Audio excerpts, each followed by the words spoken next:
This old video from Peter McKinnon where he talked about one of his favorite lenses, a Canon Series 85mm 1.4. Well, I don't have the skills of Peter McKinnon, nor do I have an 85mm, but I do have this.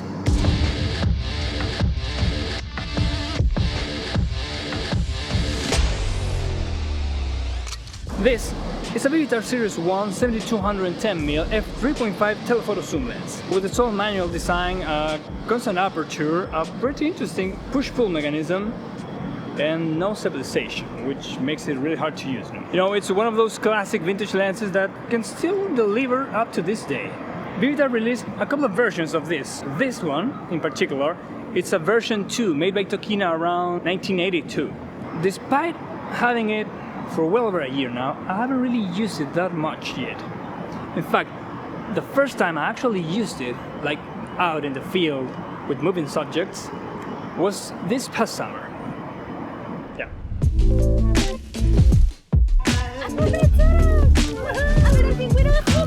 We were on vacation with my wife and kids, and we wanted to go to this national reserve for the Humboldt penguin located in Punta de Choros.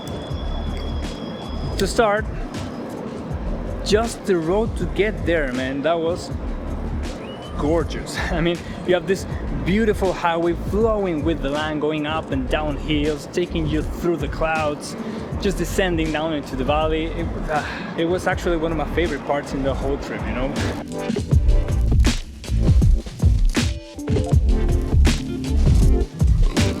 Now, once we got there, we booked this boat trip to get us to the reserve. And I knew right away that I was gonna use only this lens, because I was expecting some distance with little critters, you know?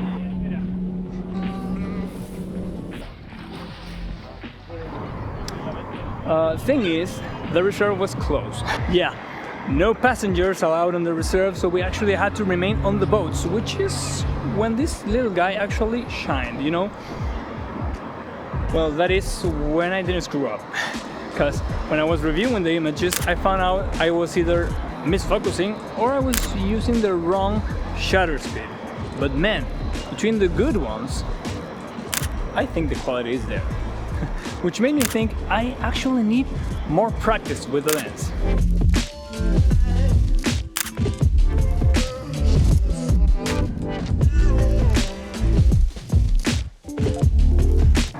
Now, a couple of weeks ago, while I was thinking about this review, I remember this old video from Peter McKinnon where he talked about one of his favorite lenses, a Canon Series 85mm 1.4. I'm sure, beast of a lens.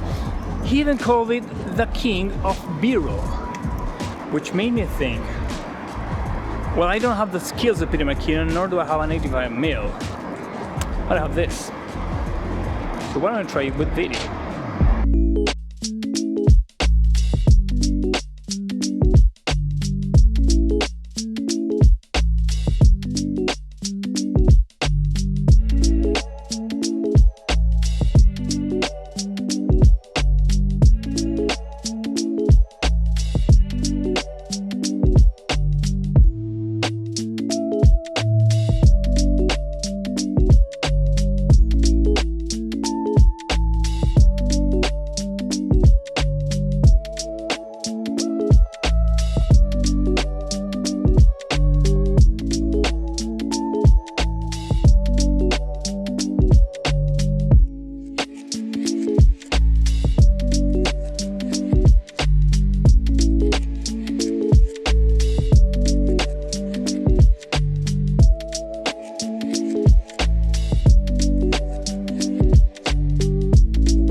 Well, first of all, that was fun.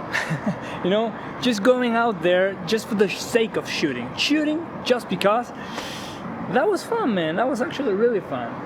Also, you know, I used to live in the 18-55, so having this at least 70 kind of puts you in this mentality of, oh, let's capture some details, you know. I believe it was actually pretty interesting, you know. Now let's talk about the lens itself, right? Let's start with handling. It's a heavy lens. First off the bat, it's a heavy lens. You know, it's a vintage lens, it's made out of metal, it's a long lens, it's a big one. it's heavy, especially on a small camera like my XT-30. Obviously, it's gonna feel front heavy. But you know what? Since it's an all manual lens, you're gonna have your hand on it at all time anyway, so maybe it's not a bad deal. Now, the focus ring turns quite smoothly and gives you proper control from the closest distance of around 1 meter up to at least 5 meters. The problem is, from 10 to infinity goes way too fast, you know, which doesn't give you that much control. Now, in terms of image quality, it's a pretty interesting lens because it's sharp, it's decently sharp, at least for a vintage lens, yet somehow it has this kind of softness, you know. I would say it's sharp on the edges, yet the textures are somewhat softer, you know, giving it a little bit of, I don't know, some character maybe, some filmmaker look to it. I don't know, it's got that something, you know. Colors are pretty much neutral, contrast is not overboard, saturation is not overboard. I would say it's a pretty natural lens. Now, there are two interesting things that I want to talk about just separately. One of them, it's this push and pull zoom mechanism. It's quite normal for vintage lenses, but I haven't seen it before.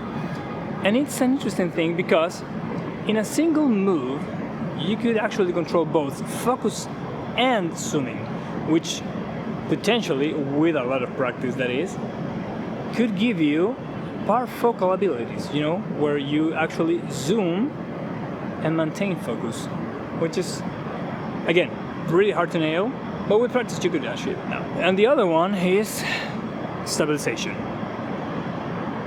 You need stabilization. And maybe you can get away with it for photos because you could crank up the shutter speed and you could be done with it. But for video, since you're recording every single move of it, it's gonna show. And especially when you're on the longer side, you know, so you should have some stabilization, or at least stabilize and pose, or do as I do and just go with the gritty look. You know, if you like this gritty, grungy handheld look, yeah, sure, it's gonna work for you. So that's it for me now. I hope you like this one. If you did, please hit the like button, subscribe. I don't know, comment down below, like it, you've used it. I don't know, I'll leave you with some more random shots and see you in the next one. Bye.